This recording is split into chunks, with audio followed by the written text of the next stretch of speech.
وہ یہ ہوا کہ بنی اسرائیل کے اندر ہمیشہ ایسے ہوتا تھا کہ اللہ تبارک و تعالی ایک پیغمبر اور ایک بادشاہ، بنی اسرائیل کے اندر ہمیشہ نبی اور بادشاہ موجود رہتے تھے۔ ایک وقت ایسا آیا کہ بنی اسرائیل میں کوئی نبی نہیں تھے، اور بنی اسرائیل کا جو اپنا علاقہ تھا نا وہ ملک شام ہے، تو قوم عمالقہ ایک قوم تھی اور بڑے سخت گیر لوگ تھے۔ انہوں نے بنی اسرائیل والوں کے ساتھ لڑائی کی، جہاد کیا اور انہیں ان کے علاقے سے نکال دیا۔ اور کچھ حضرت یوسف علیہ السلام کے زمانے میں ویسے بھی ایک بہت بڑی تعداد جا کے مصر میں آباد ہو گئی تھی۔ اب یہ ہوا کہ ان کے پاس کوئی بادشاہ نہیں ہے، یہ بار بار دعا کرتے ہیں، التجا کرتے ہیں، تو اللہ تعالیٰ نے ایک پیغمبر انہیں عطا کیے جن کے مختلف نام کتابوں میں ہیں۔ صدر الافاضل رحمۃ اللہ علیہ نے تفسیر خزائن العرفان کے اندر ان کا نام حضرت شمویل علیہ السلام لکھا ہے۔ حضرت شمویل علیہ السلام کو اللہ تعالیٰ نے نبوت عطا فرمائی، اور جب حضرت شمویل علیہ السلام اللہ کے نبی ہوئے، بنی اسرائیل والوں کو یقین آیا کہ اللہ نے الحمدللہ ہمیں ایک نبی کے جھنڈے تلے جمع کر دیا ہے، تو پھر انہوں نے کہا کہ آپ ہمارے سامنے ایک بادشاہ بھی مقرر کریں تاکہ ہم اس کی سرپرستی میں جہاد کریں۔ جب انہوں نے یہ بات کی تو اللہ تبارک و تعالی نے حضرت شمویل علیہ السلام کے ذمے لگایا۔ تو ایک اس زمانے میں اللہ کے نیک بندے تھے، جناب طالوت علیہ السلام ان کا نام تھا۔ تو حضرت شمویل علیہ السلام نے انہیں کہا کہ اللہ کریم نے نا تمہارا بادشاہ طالوت کو بنایا ہے، ان کا نام بھی قرآن مجید نے ذکر فرمایا ہے۔ تو بنی اسرائیل کے لوگ کہنے لگے یہ تو غریب آدمی ہے، وہ بکریاں چرایا کرتے تھے، لیکن علم میں بڑے پختہ تھے، وجود میں بڑے طاقتور تھے۔ تو کہا کہ یہ تو غریب آدمی ہے، تو ہم تو زیادہ حق رکھتے تھے کہ ہمیں بادشاہ بنایا جائے۔ تو حضرت طالوت علیہ السلام کے بادشاہ بننے کے بعد حضرت شمویل علیہ السلام نے جو بات کی، اللہ کریم نے اسے قرآن مجید میں بیان فرمایا۔ رب فرماتا ہے بسطۃ فی العلم والجسم، اسے اس لیے تمہارا بادشاہ بنایا گیا ہے کہ اسے ہم نے کشادگی دی ہے، علم میں بھی اور جسم میں بھی۔ بڑے ماشاءاللہ موٹے تازے تھے، وجود بڑا طاقتور تھا، کچھ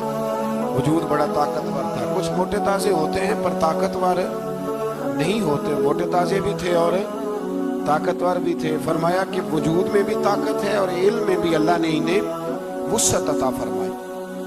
تو بنی اسرائیل والے کہنے لگے جی نہیں جی کوئی بندہ اور آ جائے، یہ ہمارا بہت بڑا مسئلہ ہے نا جی، ہر ایک کی مرضی کی نہ تو بات ہو سکتی ہے اور نہ ہر بندہ ہر ایک کی مرضی پر پورا۔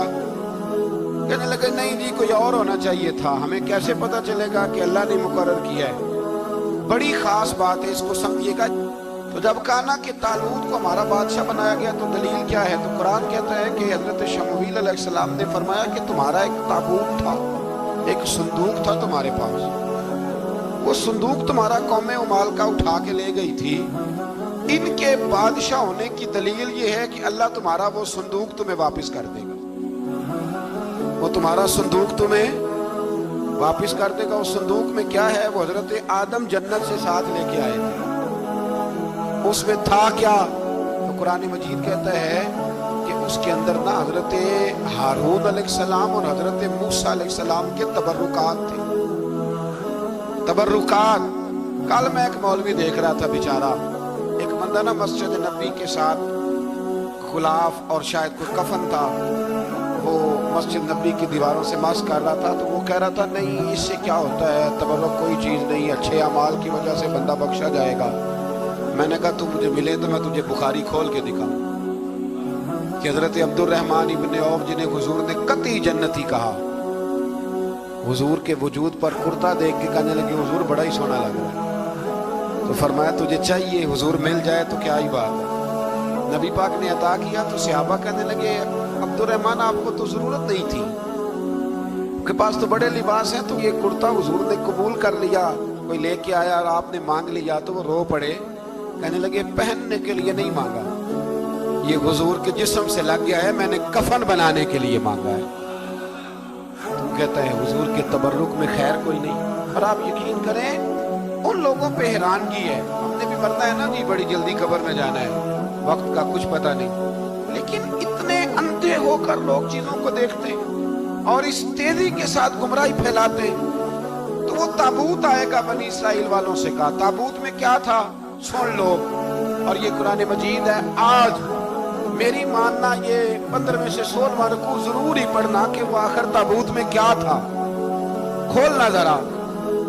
قرآن مجید کہتے ہیں کہ حضرت موسیٰ علیہ السلام اور حضرت ہارون کے تبرک تھے۔ تو تبرک کیا تھے؟ تمام مفسرین نے لکھا ہے کہ حضرت موسیٰ کا ایک کرتا تھا، ایک ڈنڈا تھا، جوتے تھے، اور جناب ہارون علیہ السلام کا امامہ شریف تھا، اور تورات کی کچھ تختیاں تھیں۔ تو اس کا فائدہ کیا تھا؟ اس تابوت کا فائدہ یہ تھا کہ بنی اسرائیل والے جب اپنے دشمنوں سے لڑتے تھے، تابوت سامنے رکھ کے دعا مانگتے تھے، اللہ انہیں کامیابی عطا کر دیتا تھا۔ تو قوم عمالقہ کو بھی پتہ چل گیا کہ صندوق میں کچھ ہے جس کی وجہ سے یہ کامیاب ہو جاتے۔ وہ صندوق اٹھا کے لے گئے۔ اب ان کی کم بختی یہ، کم نصیبی یہ، انہوں نے جا کے اسے روڑی پہ پھینک دیا۔ جب روڑی پہ پھینکا تو ان کے اندر بیماریاں آ گئی، وبائیں پھوٹ پڑی، مرنے لگے، وجود پھولنے لگا۔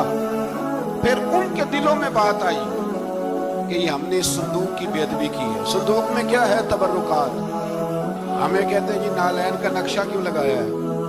تمہارے تو بزرگوں کا عقیدہ ہے سر پہ رکھنے کو مل جائے اگر نقش نالے پاک حضور تو پھر کہیں گے کہ ہاں تاجدار ہم بھی ہیں۔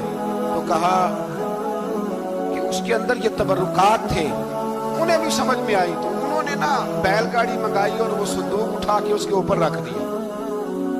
اب کیا ہوا؟ قرآن کہتا ہے کہ فرشتوں نے نا اس صندوق کو وہاں سے اٹھایا۔ مفسرین نے لکھا اس کا معنی یہ بھی ہو سکتا ہے کہ اس بیل گاڑی کو ڈائریکشن پہ لگایا۔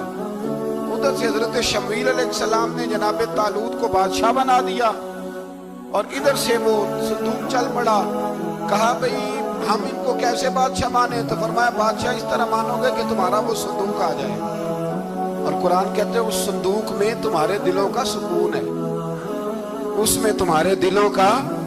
اور بھائی ہماری تو کوشش ہوتی ہے بزرگوں سے کوئی چیز مل جائے، اللہ والوں کا کوئی تبرک ہمارے ہاتھ آ جائے۔ تو وہ صندوق آ گیا، یہ مان گئے۔ اب جہاد کرنے نکلے تو لڑنا تھا جالوت کی قوم کے ساتھ۔ وہ بڑا سخت آدمی تھا، 3 من سونا اس نے وجود پہ پہنا ہوتا تھا۔ اس کی قوم سے لڑنا ہے، ٹوپی بڑی تگڑی پہنی ہوتی تھی لوہے کی۔ اب کون لڑے؟ ایک نوجوان تھے جن کا نام تھا داؤد علیہ السلام، وہ بھی بکریاں چرایا کرتے تھے۔ اور جن دنوں حضرت طالوت نکلے نا اپنی قوم کو لے کر جالوت کے خلاف لڑنے، تو حضرت داؤد بھی شامل ہو گئے۔